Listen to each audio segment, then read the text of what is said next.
Welcome to my channel. इस video में हम बात करने वाले हैं BLI 221 library information and society के असाइनमेंट के बारे में। ये इस वीडियो का पार्ट 2 है। ये आपके जनवरी 2026 जो आपका सेशन है उसके लिए इम्पॉर्टेंट है और आपको मार्च में अपने असाइनमेंट जमा करने हैं। यहाँ आप अपने असाइनमेंट देख पाएंगे। आपको अच्छा लगे, नहीं तो आप आइडिया लेके अपने वर्ड्स में भी कर सकते हैं। ठीक है, फर्स्ट वीडियो आप चैनल पर जाके देखेंगे। मैंने 4 क्वेश्चन सॉल्व करा दिए हैं। इस वीडियो में हम सेकंड पार्ट डिस्कस करने वाले हैं। तो फर्स्ट क्वेश्चन है, discuss the implication of first law of library science.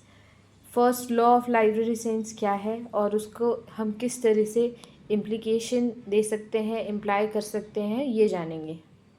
तो first law of library science was given by SR Ranganathan. जितने भी 5 लॉ हैं लाइब्रेरी साइंस के, वो सब SR रंगनाथन ने दिए हैं। फर्स्ट लॉ भी SR रंगनाथन ने दिया है। तो first law of library science क्या है? फर्स्ट लॉ है book are of use. This means that library material should not be locked और केप्ट ओनली फॉर डिस्प्ले। इसका मतलब है लॉ का कि लाइब्रेरी मटेरियल्स हैं उन्हें लॉक करके नहीं रखना चाहिए या फिर डिस्प्ले के लिए नहीं रखना चाहिए।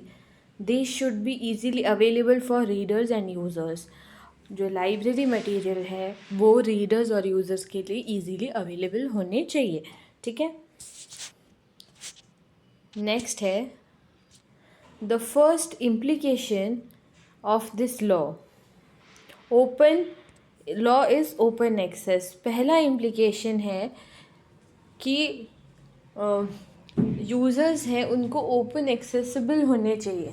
ठीक है, कोई बाउंडेशन नहीं है, कुछ भी नहीं होना चाहिए। ओपनली यूज़र्स अपने मटेरियल को एक्सेस कर पाए। Library should allow users to freely access books and other materials. Library को यूज़र्स को अलाउ करना चाहिए कि वो ईज़िली एक्सेस कर पाए बुक्स और दूसरे मटेरियल्स। ठीक है, और क्लोज कबर्ड्स होने चाहिए and close cupboards and unnecessary restriction should be avoided so that users can use resources easily. जो लाइब्रेरी की कबर्ड्स हैं वो क्लोज नहीं होनी चाहिए, ओपन होना चाहिए। अननेसेसरी आपको रिस्ट्रिक्शन नहीं लगाने अपने यूज़र्स पे। और अगर आप उन पे रिस्ट्रिक्शन ना लगा कि ओपन कबर्ड्स रखेंगे तो वो जो यूज़र्स आएंगे वो अपने रिसोर्सेज को इजीली यूज़ कर पाएंगे। ठीक है, नेक्स्ट है the second implication is proper library location and timing. दूसरा इम्प्लीकेशन है कि लाइब्रेरी की लोकेशन और टाइमिंग प्रॉपर होना चाहिए। Library should be located in a convenient place and should remain open for sufficient hours. Library जो है वो कन्वीनियंट प्लेस, जहाँ जाया जा सके, ठीक है, ऐसी जगह पर होना चाहिए और वो ओपन रहनी चाहिए सफिशेंट आवर्स के लिए।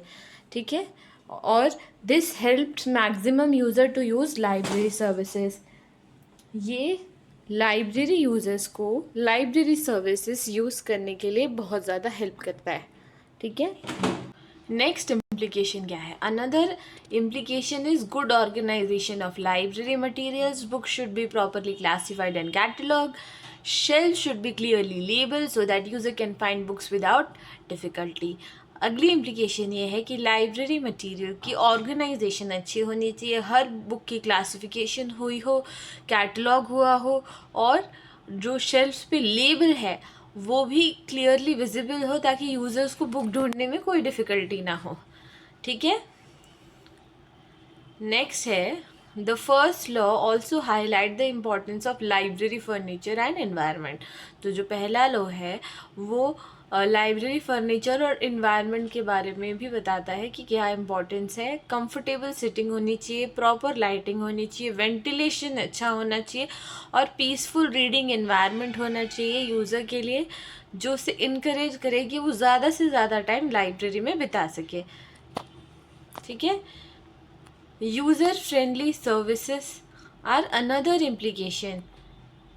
Library should provide circulation, reference, and digital service in a simple and helpful manner. User friendly service भी एक और इम्प्लीकेशन है. लाइब्रेरीज को सर्कुलेशन सर्विस, रेफरेंस सर्विस और डिजिटल सर्विस सिंपल और हेल्पफुल मैनर में अपने यूज़र को प्रोवाइड करानी चाहिए. लाइब्रेरी स्टाफ को पोलाइट और कोऑपरेटिव होना चाहिए. This law also support the use of modern technology computers.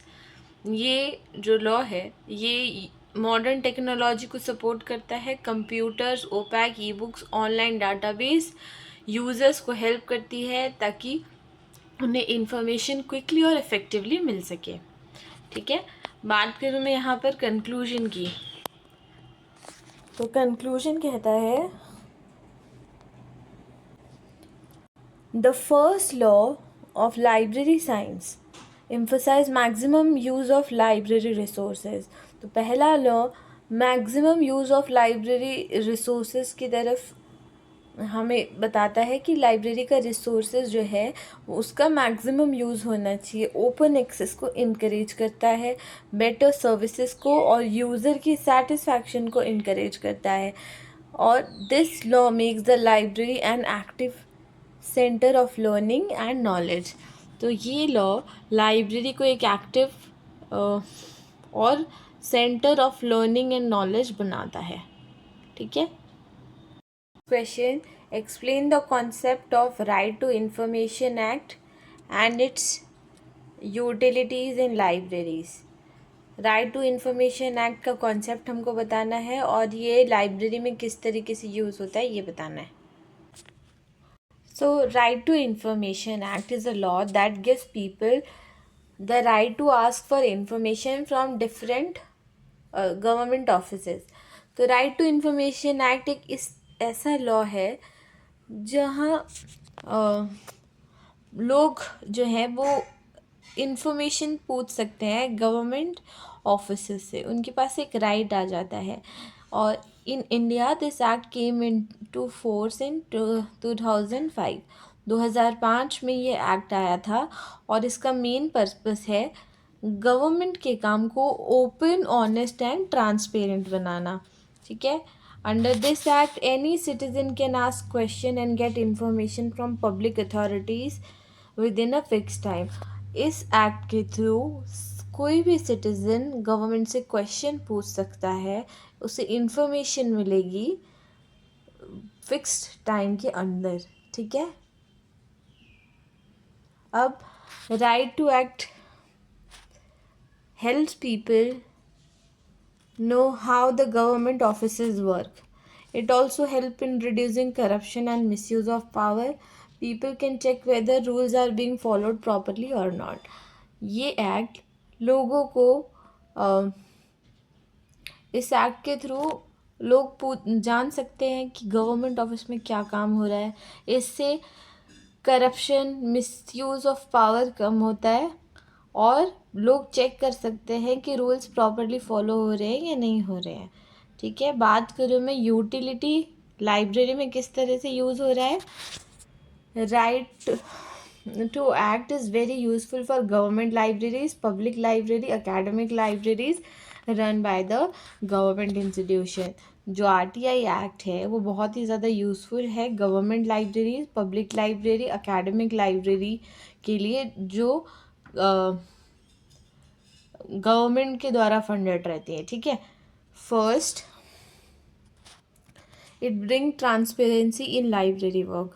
तो ये क्या करती हैं, लाइब्रेरी के काम में ट्रांसपेरेंसी लेके आती है. User can ask for information about library budget, purchase of book, journal subscription and library rules. User information के बारे में पूछ सकता है जो कि लाइब्रेरी बजट से रिलेटेड हो, बुक परचेज से रिलेटेड हो, जर्नल सब्सक्रिप्शन से रिलेटेड हो या लाइब्रेरी के रूल से रिलेटेड हो. ठीक है. नेक्स्ट है secondly, it increase responsibility of library staff. दूसरा, ये लाइब्रेरी स्टाफ की रिस्पॉन्सिबिलिटी बढ़ा देता है. Librarians and official became careful and honest in their duties because they have to answer RTI questions. तो लाइब्रेरियंस और जो ऑफिशियल रहते हैं वो और ज़्यादा केयरफुल हो जाते हैं और ज़्यादा ऑनेस्ट हो जाते हैं अपनी ड्यूटी के प्रति, क्योंकि उन्हें आरटीआई के क्वेश्चन का आंसर करना होता है। तीसरा, ये यूज़र के राइट को प्रोटेक्ट करता है। If user are not satisfied with library services they can ask for information and raise issue through RTI. अगर यूज़र लाइब्रेरी सर्विस से सेटिस्फाइड नहीं होता है तो वो इंफॉर्मेशन के बारे में पूछ सकता है और आरटीआई के थ्रू इशू रेज कर सकता है। ठीक है।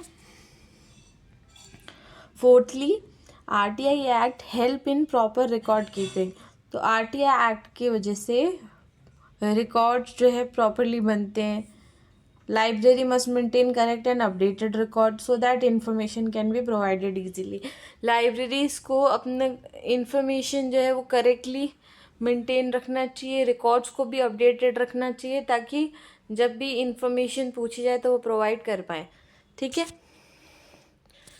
Finally, the RTI Act improves the quality of library services. It builds trust between the library and users and encourage fair administration. तो जो RTI Act है वो लाइब्रेरी सर्विस की क्वालिटी को इम्प्रूव करता है, लाइब्रेरी स्टाफ और यूज़र के बीच में एक ट्रस्ट वाला बॉन्ड बनाता है और एडमिनिस्ट्रेशन को फेयर करने में, ताकि एडमिनिस्ट्रेशन अच्छी तरह रन करे, उसको भी इनकरेज करता है।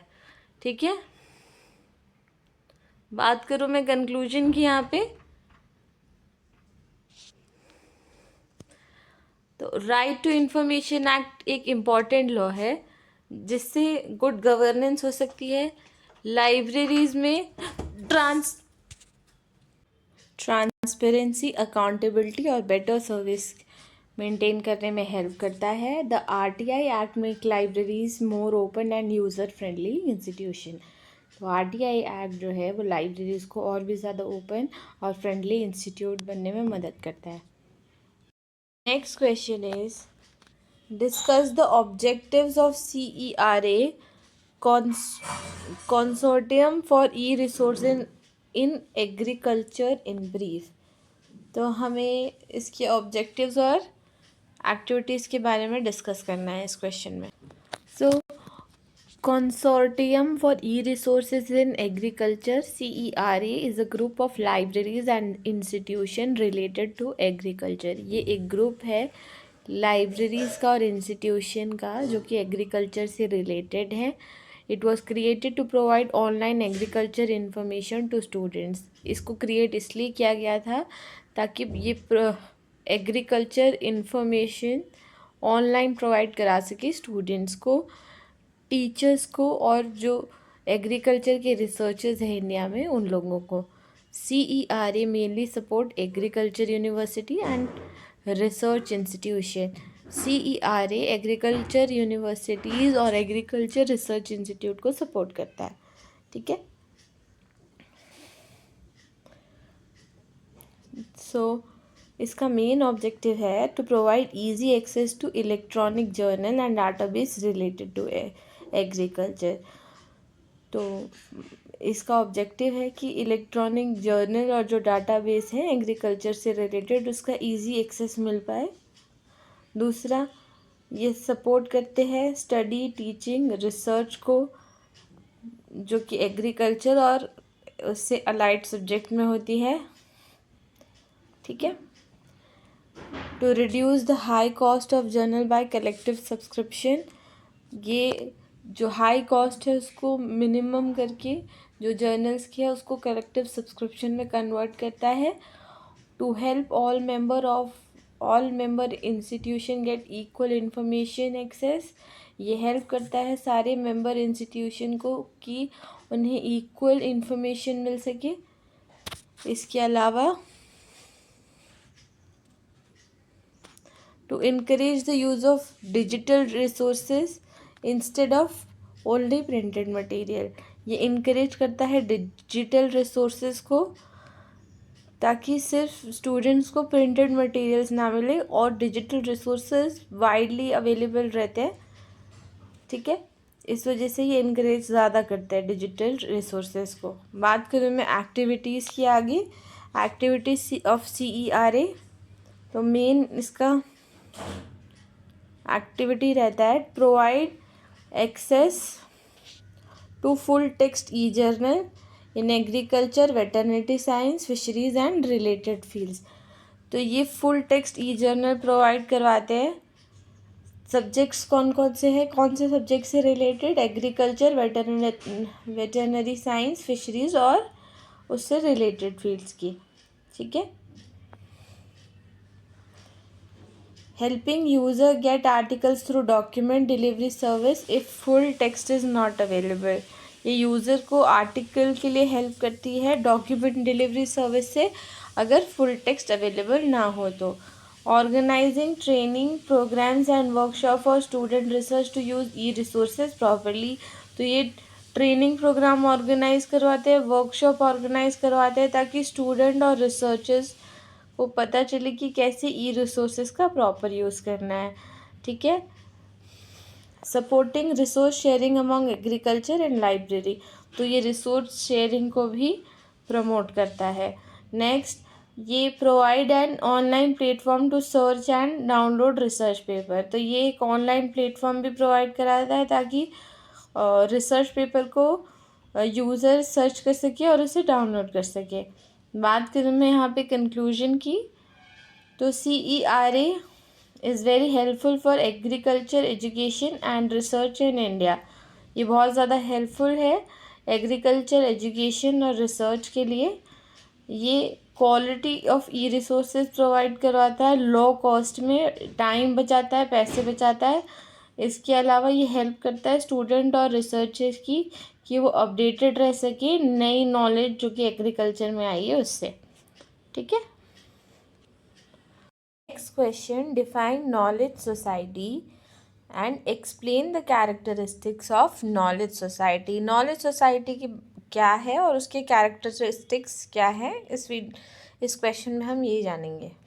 अ knowledge society is a society where knowledge and information are very important for development. Knowledge society एक ऐसी सोसाइटी है जहाँ नॉलेज और इंफॉर्मेशन बहुत इम्पॉर्टेंट रोल प्ले करती है डेवलपमेंट में। In this society people use knowledge to improve education, work, health and daily life. Knowledge is use to take better decision and solve problem. इस society में लोग अपनी knowledge use करते हैं education, पढ़ाई को, काम को, स्वास्थ्य को और रोज़मर्रा की ज़िंदगी को इम्प्रूव करने के लिए, और नॉलेज से ही बेटर डिसीजन और लिए जा सकते हैं और प्रॉब्लम को सॉल्व किया जा सकता है। In a knowledge society learning never stops. Knowledge society में लर्निंग कभी बंद नहीं होती है। लोग हमेशा नई चीज़ें सीखते रहते हैं अपनी पूरी लाइफ में। टेक्नोलॉजी जैसे कि कंप्यूटर और इंटरनेट लोगों को हेल्प करता है नॉलेज को इजीली शेयर करने में। ठीक है। नेक्स्ट मैं बात करूँ कैरेक्टरिस्टिक्स ऑफ नॉलेज सोसाइटी, तो नॉलेज इज़ इम्पॉर्टेंट। ठीक है। सबसे पहला कैरेक्टरिस्टिक ये है, ये नॉलेज जो है वो मेन पावर होता है सोसाइटी की। People depend on information and skill more than physical resources. लोग डिपेंड रहते हैं इंफॉर्मेशन और स्किल्स पे, ना कि फिजिकल रिसोर्सेज पे। ठीक है। Continuous learning, people keep learning new skills all the time. Education is not limited to schools and colleges. लोग लर्निंग और न्यू स्किल्स हमेशा सीखते रहते हैं और एजुकेशन सिर्फ स्कूल और कॉलेज तक सीमित नहीं रहता है। नेक्स्ट है use of technology. Computer, mobile phone, internet जो है बहुत ज़्यादा यूज़ होता है, वाइडली यूज़ होता है नॉलेज को स्टोर और शेयर करने के लिए। ठीक है। नेक्स्ट है easy availability of information. Information easily available होती है लाइब्रेरीज़ में, वेबसाइट्स में और ऑनलाइन डाटाबेस में। Skilled people, skilled people. A knowledge society needs educated and skilled people such as teachers, researchers and professional. एक knowledge society को educated और skill लोगों की ज़रूरत होती है, जैसे कि teachers, researchers and professional. Innovation and new ideas, तो new ideas and creativities are encourage, knowledge is use to improve services and solve problem. तो नई आइडिया क्रिएटिविटी को इनकरेज किया जाता है, नॉलेज जो है उसे इम्प्रूव किया जाता है सर्विसेज और प्रॉब्लम सॉल्व करने के लिए। ठीक है, लाइब्रेरीज का रोल क्या है कि लोगों को करेक्ट इन्फॉर्मेशन मिले और उनको सपोर्ट मिले लर्निंग और रिसर्च में। बात करें यहाँ पर हम कंक्लूजन की, एक knowledge society overall help in overall development of people and the country. तो नॉलेज सोसाइटी क्या करती है, पूरे ओवरऑल डेवलपमेंट की तरफ देखती है, लोगों की और कंट्री की, और ये एजुकेशन स्किल और क्वालिटी ऑफ लाइफ को इम्प्रूव करती है और एक की रोल प्ले करती है बेटर फ्यूचर के लिए। The objectives and functions of RRLF। ठीक है, नेक्स्ट क्वेश्चन, हमें RRLF के बारे में जानना है।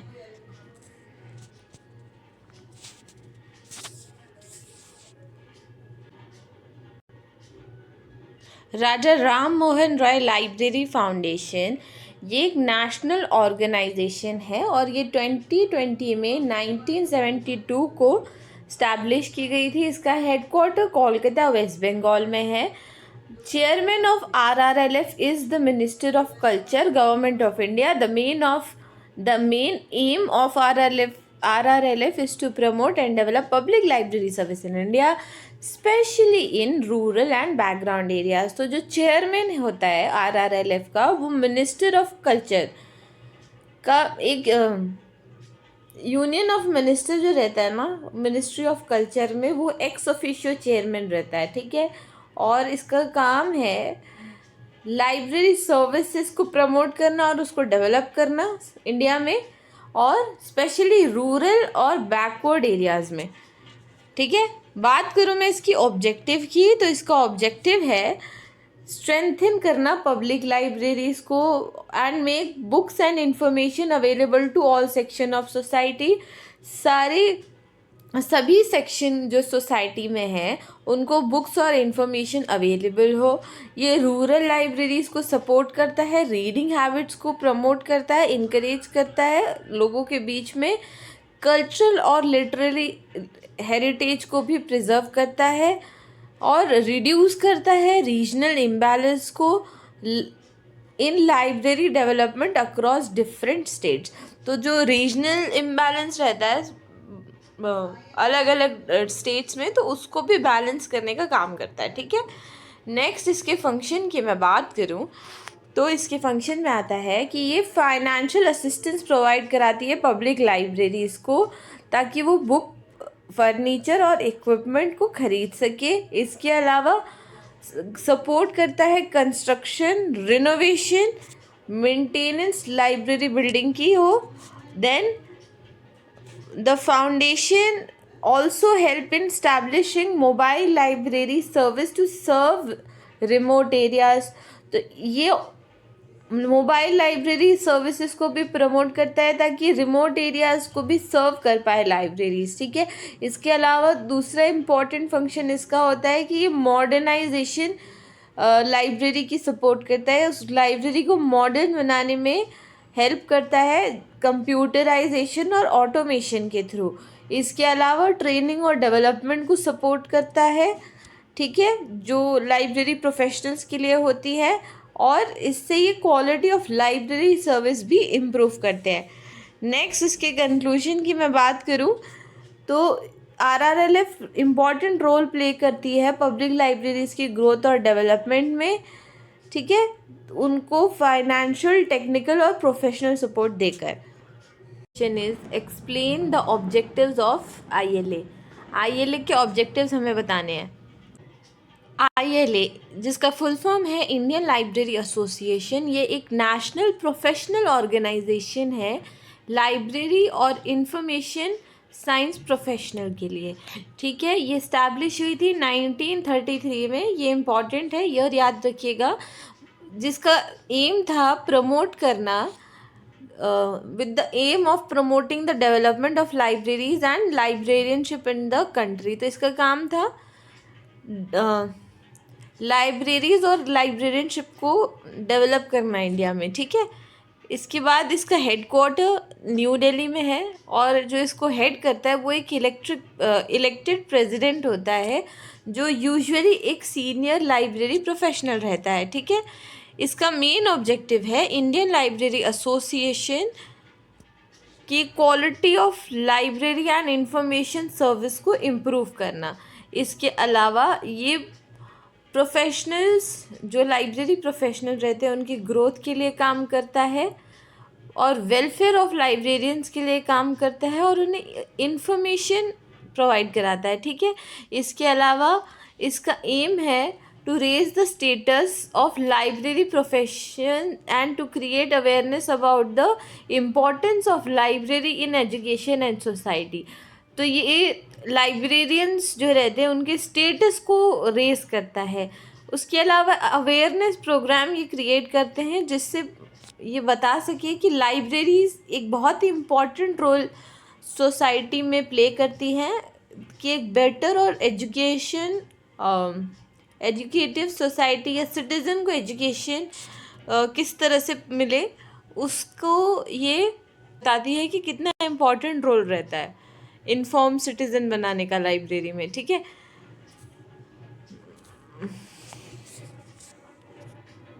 इसके अलावा ये एसोसिएशन प्रमोट करती है रिसर्च और पब्लिकेशन को। जो लाइब्रेरी साइंस के रिसर्च पेपर पब्लिकेशन रहती है उसको ये प्रमोट करती है।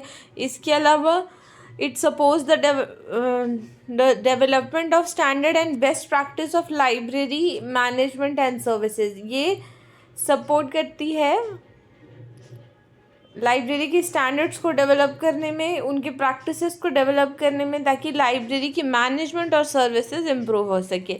इसके अलावा ये कोऑपरेशन कोऑर्डिनेशन इनकरेज करती है एक डिफरेंट टाइप्स ऑफ लाइब्रेरी के बीच में, चाहे वो एकेडमिक, पब्लिक या स्पेशल लाइब्रेरी हो। इसके अलावा एडवाइजरी बॉडी के तौर पे भी काम करता है। ये गवर्नमेंट को लाइब्रेरी रिलेटेड पॉलिसीज़ के बारे में बताती है। तो थस ILA बहुत ही इम्पॉर्टेंट रोल प्ले करती है लाइब्रेरी, इंडियन लाइब्रेरी और लाइब्रेरियनशिप को स्ट्रेंथन करने में, ठीक है। Thank you and have a good day to you. कोई भी क्वेश्चन हो मुझसे कमेंट सेक्शन में ज़रूर पूछिएगा।